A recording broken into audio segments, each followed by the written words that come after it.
வணக்கம். செல்வகுமாரின் மதிய நிலவர வானிலை ஆய்வறிக்கை. அதிகாரப்பூர்வ வானிலை அறிக்கைக்கு இந்திய வானிலை ஆராய்ச்சித்துறை அறிக்கையை பார்க்கவும். 2025 நவம்பர் 28 வெள்ளிக்கிழமை மதிய ஆய்வறிக்கை. தயவு செய்து இறுதி வரை கேட்டு பயன்பெறுக.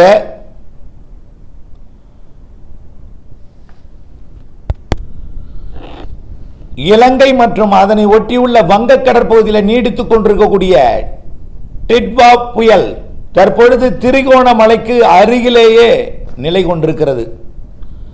இது மிக மெல்ல நகர்கிறது. நாம் இதெல்லாம் கணிப்புக்குள் உள்ளடக்கியது தான். இப்போ ஊடகங்களிலே வானிலை தகவலாக மெல்ல நகர்கிறது என்று சொன்னாலும், என்ன தகவல் வந்தாலும், உலக மாதிரிகள் எதை காட்டினாலும் தயவு செய்து போட்டு குழப்பிக் கொள்ள வேண்டாம். சொல்வதை கேளுங்கள். கேட்டு அப்படியே மனதில் பறித்து கொண்டு உறுதியுடன் இருங்கள். மழை தேவைப்படுபவர்களும் முன்னெச்சரிக்கை எடுப்பவர்களும் நாம வரையப்பட்ட வழித்தடத்தில் தான் அது பயணிக்கும்.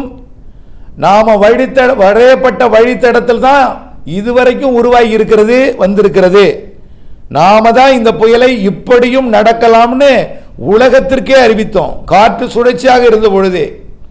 அதுதான் புரிந்து கொள்ள வேண்டும். இதெல்லாம் எதுக்கு சொல்றேன்னா, நடப்பதும் சரியாக நடக்கும். பொறுத்திருந்து பாருங்கள் நம்பாதவர்கள். ஆகவே இந்த நம்பிக்கை எதற்காக கொடுக்கிறேன்னா, உங்களுடைய மனக்குழப்பத்தை நீக்குவதற்காகவும். மழை வேண்டி எதிர்நோக்கி இருப்பவர்கள் ஆந்திரா போகுது அங்க போகுதுன்னு போட்டு குழப்பி கொண்டிருக்கிறீங்க. மழை இல்லாமல் போயிடுமோன்னு, மழை அதிகமாக பெஞ்சு வெள்ளம் வந்துருமோ அப்படின்னு ஒரு பக்கம் புயல் வந்து தாக்குமோன்னு அச்சம். நல்லா உங்களுக்கு சரியா சொல்றேன், கேட்டுக்கங்க. புயல் அச்சம் வேண்டவே வேண்டாம், தூக்கி எறிஞ்சிருங்க. டிட்வா நாளை மதியம் வரைக்கும் தான். அது இலங்கையில் இருக்கும் வரை தான் அது டிட்வா. கடல்ல இறங்கி விட்டா அது காணாமல் போயிடும். காரணம் அங்கிருக்கூடிய கடல் அமைப்பு, வெப்பநிலை எல்லாமே. அதாவது நிலப்பகுதிக்கு நெருங்கும் பொழுது இங்களுடைய அடர்மிகு ஊடகத்தின் காரணமாக அது செயலிழக்குது. ரைட். அடுத்தபடியா பாருங்கன்னா, மழை பொழிவு இந்த செயலிழப்பின் காரணமாகத்தான் நிறைய மழை பொழிவை கொடுக்க போகிறது. அது ஒண்ணு. எப்படி கடையை கடக்க போகுது, எங்க போகுது, அதையும் நான் சொல்லிடுறேன். இப்போ திரிகோணமலை நாளை காலை வரைக்கும் முல்லைத்தீவை நோக்கி, முல்லைத்தீவு மற்றும் யாழ்ப்பாணம் இடைப்பட்ட பகுதி காங்கேசன் துறை அருகே கடல்ல இறங்கும். காங்கேசன் துறை கடல்ல இறங்கும். முல்லைத்தீவிற்கும் யாழ்ப்பாணத்துக்கும் இடைப்பட்ட பகுதியில் கரை இறங்கி நாம என்ன சொன்னோம், வட இலங்கை வரும், ஜலசந்தி வரும்னு சொன்னோம். நம்ம எந்த அறிக்கையில மாத்திட்டே இருக்கோமா, எழுதி வச்சது போல இருக்கிறோம். இன்னும் கடந்த வாரம் பார்த்தாலும் இதே அறிக்கை தான், 15 நாட்களுக்கு பின்னாடி பார்த்தாலும் இதே அறிக்கை தான். தமிழ்நாட்டுக்கு தான் 6-9 டிகிரி வட எச்சரிக்கைக்கும் 12 டிகிரி வட எச்சரிக்கைக்கும் இடைப்பட்ட பகுதிக்கு தான் இது வரும். கரையை கடக்கும், நிறைய மழை தரும். இந்த வார்த்தையெல்லாம் கேட்டு உங்களுக்கு எல்லாம் புளிச்சு போயிருக்கும். என்ன நிறைய நம்பர்லையோ சென்டிமீட்டர்லையோ சொன்னா உங்களுக்கு அச்சம் ஏற்படும். இதனால தான் நம்ம நிறைய பயன்படுத்துறேன். ஆகவே புரிந்து கொள்ளுங்கள். ஆகவே இந்த நிகழ்வு நாளை முற்பகல்ல, அது காலை ஒரு 11 மணி அளவு மதியத்துக்குள்ளார அது மிக மெல்ல வந்து கடல்ல இறங்கும் பொழுது, தமிழ்நாட்டு கரையை நோக்கி நெருங்கும் பொழுது, அது படிப்படியாக இறங்கினோடனே கொஞ்சம் செயலிழக்கும். தமிழ்நாட்டின் கரை நெருங்கும் பொழுதே இன்னும் கொஞ்சம் செயலிழந்துடும்.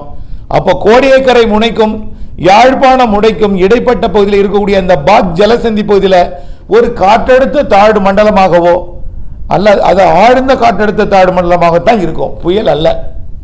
காற்று அச்சத்தை தூக்கி எறிஞ்சிருக்க. டிட்வா நாளை காலை வரைக்கும் தான். இந்த பேரே நாளைக்கு பயன்படுத்தப்படாது. செயலிழந்த டிட்வான்னு தான் பயன்படுத்துவாங்க நாளை காலைக்கு பிறகு, புரிஞ்சுக்குங்க.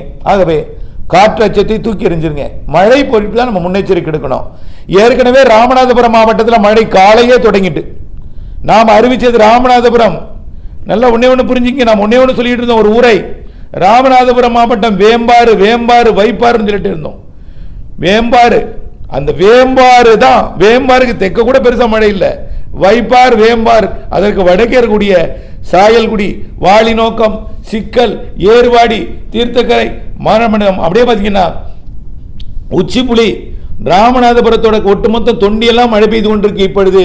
அப்படியே பார்த்தீங்கன்னா ஆவுடையார் கோவில் கரையோரத்திலையும், அதாவது புதுக்கோட்டை மாவட்டம் ஜெகதாப்பட்டினம், கோட்டப்பட்டினம், மீமீசல் எல்லா பகுதியும், திருப்புறவாசல் எல்லாமே மழை பெய்து கொண்டிருக்கிறது. இப்போ அடுத்தது கொஞ்சம் தஞ்சாவூர் மாவட்ட பகுதிக்கும் தொடங்கி விட்டது. திருவாரூர் மாவட்டத்தில் தூறலாக இருக்கு. நாகப்பட்டினம் மாவட்டம் வேதாரண்யத்தில் தொடங்கி விட்டது தொடர் மழை. வேதாரண்யம் ஒன்றியம், வேதாரண்யம் தகட்டூர் வரைக்கும் முன்னேறிடுச்சு மழை. தலைஞாயிறு ஒன்றியத்துக்கும் முன்னேறிடுச்சு. தற்பொழுது தலைஞாயிறிலையும் மழை தொடங்கி விட்டது என்பதை நீங்கள் புரிந்து கொள்ள வேண்டும். அடுத்ததாக தொடங்க போவது திருத்துறைப்பூண்டி, அடுத்ததாக தொடங்க போவது மன்னார்குடி, திருவாரூர் மற்றும் நாகப்பட்டினம், வேளாங்கண்ணி எல்லாம் அடுத்தது இன்றைக்கு இரவுக்குள்ள, இரவுள்ள முன்னிரவு மாலைக்குள் மன்னார்குடி எல்லாம் முன்னேறிடும். இன்னும் பொறுத்திருந்து பாருங்கள், 4:30-5 மணிக்கெல்லாம். அதே போல தொடர்ந்து இந்த மழைப்பிடிப்பு டெல்டா மாவட்டங்களின் தெற்கு பகுதி, தென்கிழக்கு பகுதியிலிருந்து முன்னேறி நள்ளிரவிலே ராமநாதபுரம் மாவட்டம் முதல் கடலூர் மாவட்டம் வரைக்கும் உள்ள, கடலூர் மாவட்டத்தில் பரங்கிப்பேட்டைக்கும் ராமநாதபுரம் மாவட்டத்தோட தெற்கு பகுதிக்கும் தூத்துக்குடி மாவட்ட எல்லை பகுதி வரைக்கும் இடைப்பட்ட பகுதியில் நல்ல ஒரு மழை பொழிவை கொடுக்க தொடங்கி கனமழை, தொடர் கனமழை பொழிவாக மாறிவிடும். நாளை எல்லாம் பார்த்தீங்கன்னா தொடர்ச்சியா மழை பெய்து கொண்டே இருக்கும். நிற்பதற்கு வாய்ப்பே இல்லை. ஒரு வித்தியாசமான வானிலையாக இருக்கும். இலங்கையில் பெய்தது காற்றுடன் மழை, தமிழ்நாட்டில் பெய்ய போது காற்று இல்லாத நீடித்த நின்ற நிசப்தமான ஒரு மழை. காற்றே இருக்காதுங்க. இந்த மழை என்ன இப்படி பெய்யுது, அமைதியா அப்படியே பெய்யும். கொஞ்சம் வேணா காற்று இருக்கலாம், அது புயல் அல்ல. ஏதோ ஒரு சின்ன சிஸ்டம். மழை பெய்யறதே காற்று தான் மழையே கொண்டு வருது. அதுல காற்று இல்லாமல் இருக்குமா? புயல் அல்ல. அவர் லேசா இன்றைக்கெல்லாம் டெல்டா மாவட்டத்தை அசைஞ்சிட்டு இருப்பீங்களா, இதை விட குறைஞ்சு 3 நாளைக்கு செயலிழந்து போச்சுன்னா அப்புறம் என்ன இருக்கு? புயலை விட குறைவாக இருக்கும்.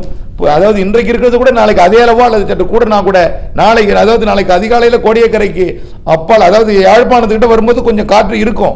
கொஞ்சம் அச்சப்படாதீங்க. எங்கே இருக்கும்? அது யாழ்ப்பாணத்தில் இருக்குது. அதனால நெருங்குகிறது கடல்ல இறங்குறதுக்கு. இறங்கினோடனே செயலிழக்க போகுது. அப்ப காற்றோட வேகம் குறையும் நினைச்சிங்க. செயலிழக்க போகுது. யாழ்ப்பாணம் வந்துருச்சு, காத்து கூடியிருக்கு, அப்போ நின்று போயிடணும் கொஞ்ச நேரத்தில் நினைச்சிங்க. ஆகவே அந்த காத்தும் 65 கிலோமீட்டர் தான் இருக்கும். அதையும் புரிஞ்சுங்க. வேதாரண்யம் பகுதியில் தான் அது கொஞ்சம் கூடுதலாக இருக்கும். குறிப்பாக இந்த புதுக்கோட்டை மற்றும் ராமநாதபுரம் மற்றும் இந்த டெல்டா மாவட்ட கரையில் கொஞ்சம் நாளைக்கு நள்ளிரவு, நாளை காலையில் அதிகாலையில் கொஞ்சம் காற்று இருக்கும். அந்த காற்று, அந்த புயல் அப்படியே கடலில் இறங்கினோடனே டிட்வாவை இறக்கும் பொழுது இடந்துரும் மழை. அதுக்கு மேலே காற்று இருக்காது. மழை மட்டும் நீடித்த நின்ற மழைப்பொழிவாக ஒரு வேல்மார்க் லோ பிரஷர் வரைக்கும் அப்படியே படிப்படியாக செயலுக்கும் வரைக்கும் மழைப்பொழிவு இருந்து கொண்டே இருக்கும். ஒரு நாள் அந்த இடத்துல ஸ்டே ஆக போகுது. எங்க? பாக் ஜலசந்தி அருகே, அதாவது நாகப்பட்டினம் மாவட்ட கரையை ஒட்டி ஒரு நாள் ஸ்டேனா அப்படியே ஸ்டேயா இருக்காது. ரொம்ப மெல்ல நகரம். ஒரு 24 மணி நேரம் நகரம் நாகப்பட்டினத்தையே. 29ஆம் தேதி முழுவதுமே நாகப்பட்டினத்து நகரம். 30ஆம் தேதி முழுவதுமே அது கடலூர் மாவட்டம், மயிலாடுதுறை மாவட்டத்தில் நகரும். அப்படின்னா பாருங்க எவ்வளவு மழை. அப்போ கடலூர் மாவட்டம், மயிலாடுதுறை மாவட்டத்தில் இருக்கும்பொழுது கூட மயிலாடுதுறை கடலூர்லயும் நிறைய மழை இருக்கும். இங்க இருக்கும் போதும் பெய்யும், இலங்கையில் இருக்கும்போது இங்கே பெய்யும். இப்ப தொடங்கிய மழை கொஞ்சம் கொஞ்சமா முன்னேறி தொடர் மழையாக மாறிவிடும். டெல்டா மாவட்டங்கள் மழை உள்ளேயும் நான் சொல்லிட்டேன், ஏற்கனவே ஒரு வட்டம் போட்டு சொல்லிட்டேங்க. எங்க வரைக்கும் பெய்யும்? ராமநாதபுரத்தில் தான் நம்ம எச்சரிக்கை கொடுத்துட்டு இருக்கோம். ராமநாதபுரம், புதுக்கோட்டை, சிவகங்கை, கிழக்கு பகுதி எல்லாம் கடலூர் வரைக்கும் மழை வேண்டி எதிர்நோக்கி இருப்பவர்கள் விருதுநகர் எதிர்பார்க்கலாம். ஒரு 5 சென்டிமீட்டராவது பெய்யும். மேற்கு திருநெல்வேலி, தூத்துக்குடி இங்கெல்லாம் எழுதுனா ஒரு மிதமான மழையாவது, சற்று கனமழையாவது பெய்யும். உயிர் கொடுக்கும் மழையாவது பெய்யும். என்ன சார் கொலை நிரப்பதா? அடுத்து வருது கொலை நிரப்புறதுக்கு பயப்படாதீங்க. நிரப்பாமல் போகாது. உங்கள் ஊருக்கு நிகழ்வு உண்டு. இந்த நேரத்தில் அதெல்லாம் சொல்லி இப்ப இந்த புயலை எதிர்நோக்கிட்டு இருக்கு, சாரி மன்னிக்கவும், இந்த மழை நிகழ்வை எதிர்நோக்கி கொண்டிருப்பவர்கள் அச்சப்படுவார்கள் என்பதனால சொல்றேன். இந்த மழை கிடைப்பதை ஏற்றுக்கொள்ளுங்கள். ஆனாலும் கனமழை பெய்யும். திருச்சிக்கே கனமழை பெய்யும். திண்டுக்கல் கிழக்கு பகுதிக்கு கனமழை இருக்கும். திருச்சி கிழக்கு கனமழை இருக்கும். ஒட்டுமொத்த திருச்சிக்கும் கனமழை இருக்கும். நாமக்கல் சேலத்தின் கிழக்கு பகுதிக்கு இருக்கும். அதே போல தருமபுரி கிருஷ்ணகிரியின் கிழக்கு பகுதிக்கு இருக்கும் கனமழை. அதே போல அரியலூர் பெரம்பலூருக்கு மிக கனமழை, அதிக கனமழை பொழிவு இருக்கும். அரியலூருக்கு கண்டிப்பா இருக்கும். கடலூர் மாவட்ட மேற்கு பகுதியோட கிழக்கு பகுதிக்கு அதிக கனமழை, அதீத மழை எல்லாம் இருக்கிறது என்பதை புரிந்து கொள்ளுங்கள். ஆகவே உள்ளே போக போக கடலோரம் இருப்பதை விட பாதியாக உள்ளே குறையும். குறைந்தபட்ச மழை உள்ளே 5 to 8 சென்டிமீட்டர் வரைக்கும் மத்திய பகுதியில், அதாவது மத்தியனா அந்த நாமக்கல், கரூர், இந்த திண்டுக்கல் இங்கெல்லாம் மேற்கே குறைந்தபட்சம் ஒரு 5 சென்டிமீட்டராவது பெய்யும். எங்க? நீலகிரி, திருப்பூர், கோயம்புத்தூர், ஈரோடு மேற்கு இங்கெல்லாமல் பெய்யும். இதான் ஆக கடகோடி. அடுத்து கிருஷ்ணகிரி, அங்கேயும் இருக்கும். எல்லா மாவட்டங்களுக்கும் மழை இருக்கும். கடலோரம் பாதிக்கும் மழை. ராமநாதபுரம் முதல் திருவள்ளூர் மாவட்டம், அதையும் தாண்டி ஆந்திர பகுதி வரைக்கும் இந்த நிகழ்வு என்ன நடக்கும்னா அப்படியே கடலூர் போய் நேரடியாக அது மன்னிக்கவும் கால் வந்துருச்சு, கடலூர் மாவட்டம் தாண்டியதும் மேலும் செயலடக்கும். அது ஒரு வெல் மார்க்கெட் ஆபரேஷனாக ஒரு தீவிர தாழ்வு பகுதியாக போய் புதுச்சேரி தாண்டி மரக்காணத்துக்கிட்ட கரை கடந்து அப்படியே திண்டிவனம் வழியாக காஞ்சிபுரம் வழியாக அப்படியே திருத்தணி வழியாக திருப்பதி போகும். அப்போ என்ன செய்யும், அங்கெல்லாம் மழை பெய்யும், சென்னைக்கெல்லாம் மழை பெய்யும், சென்னைக்கும் மழை உண்டு. ஆனால் நம்பர் 1 இடத்தை பிடிப்ப போது டெல்டா மாவட்டங்கள் ராமநாதபுரம் புதுக்கோட்டை உட்பட சிவகங்கையோட கிழக்கு பகுதி உட்பட அரியலூர் பெரம்பலூர் உட்பட டெல்டா மாவட்டங்களின் ஒட்டுமொத்த மயிலாடுதுறை காரைக்கால் தஞ்சாவூர் திருவண்ணாமலை உட்பட கடலூருக்கும். அதுக்கப்புறம் அங்கே வரும்பொழுது கடலூர் மாவட்டத்திலிருந்து விழுப்புரம் கள்ளக்குறிச்சியெல்லாம் மழை தொடங்கும், திருவண்ணாமலை தொடங்கும், வேலூர் தொடங்கும், திருப்பத்தூர்லாம் தொடங்கும். ஆனால் திருப்பத்தூரை விட கடலோரம் வர கூடுதலாக இருக்கும்.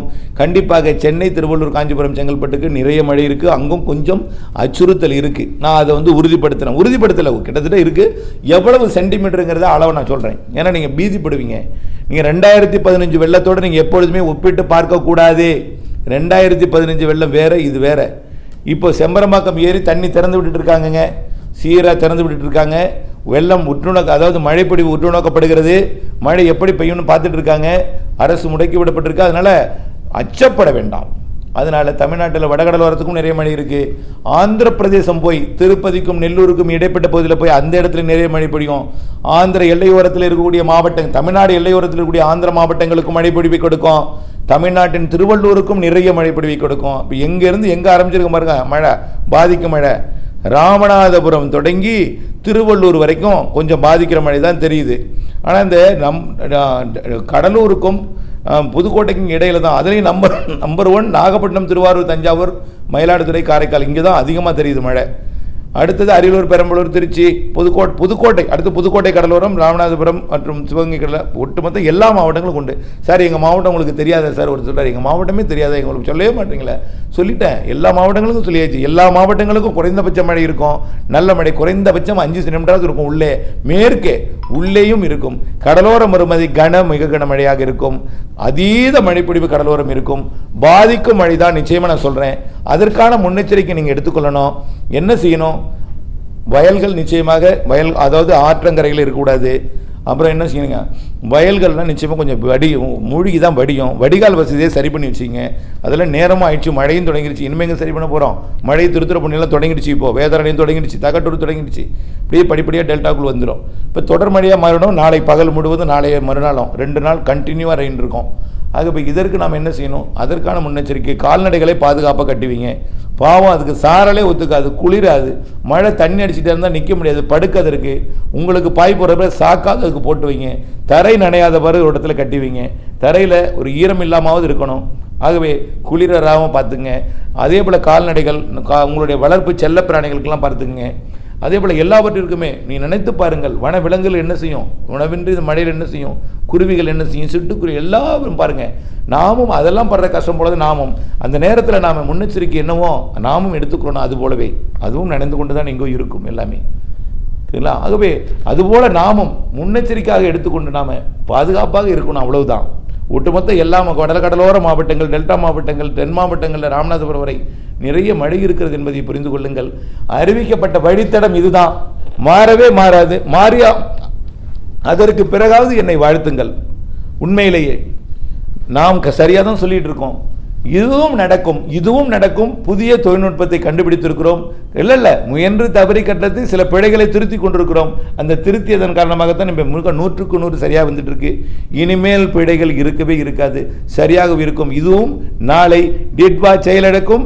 வேதாரண்யம் யாழ்ப்பாணம் இடைப்பட்ட பகுதி, கோடியக்கரை யாழ்ப்பாணம் இடைப்பட்ட பகுதியில் நீடிக்கும், செயலிழந்து நீடிக்கும். காற்று இருக்காது, மழை மட்டுமே டெல்டாவிற்கு நிறைய மழை. நாளை அதிகாலை கொஞ்சம் காற்று இருந்தாலும் பிறகு அது செயலிழந்தோன்னு நின்று போயிடும். அதுவும் அது இலங்கையில் இருக்கும்போது வீசக்கூடிய காற்று தரையிழந்தோன்னு நின்று போயிடும். அதுக்கப்புறம் வடக்கு நோக்கி நகர்ந்து கரை கடந்தும் போது வடக்கு நோக்கி போகும்போது மழை இருக்கும். சென்னையிலலாம் காற்றே இருக்காதுங்க. அங்கே போவது ஒரு வெல் மார்க் லோ ப்ரெஷர் தான். மழை காற்றே இருக்காது. சென்னைக்கெல்லாம் புயலை பற்றி பேசவே வேண்டிய ஊடகங்கள்லாம் டிட்வாவை நாளை காலோட மறந்துடுங்க. சென்னையில் காற்றே இருக்காது, காற்றுக்கு வேலை இருக்காது. மழை மட்டுமே நிதானமாக நின்று நீடித்து நின்று பொழியும். அமைதியான மழையாக இருக்கும். அது பார்த்தீங்கன்னா ஆகவே காற்றே இருக்காது. புயல் அச்சம் வேண்டவே வேண்டாம் என்று அனைவரையும் கேட்டுக்கொள்கிறேன். இது அனைவருக்கும் ஃபார்வர்டு செய்யுங்கள். அச்சப்படுபவர்களுக்கெல்லாம் நீங்கள் போய் அதை போய் சொல்லிட்டீங்கன்னா அதுவும் புயலாக புயல் என்று நினைத்துக் கொள்வார்கள். புயல் என்று சொல்லாதீர், நிறைய மழை வரப்போகிறதாம் என்று சொல்லுங்கள். புயல் நாளை பெயர் இழந்துவிடும் என்பதையும் நீங்கள் அவர்களுக்கு தெரியப்படுத்துங்கள் என்று அன்போடு கேட்டுக்கொள்கிறேன். இணைந்தே இருங்கள். அப்டேட்ஸுடன் மீண்டும் ஒரு முறை இரவு 8 மணி 7:30 மணிக்குள்ள ஒரு அறிக்கையை சமர்ப்பிக்கிறேன். நன்றி.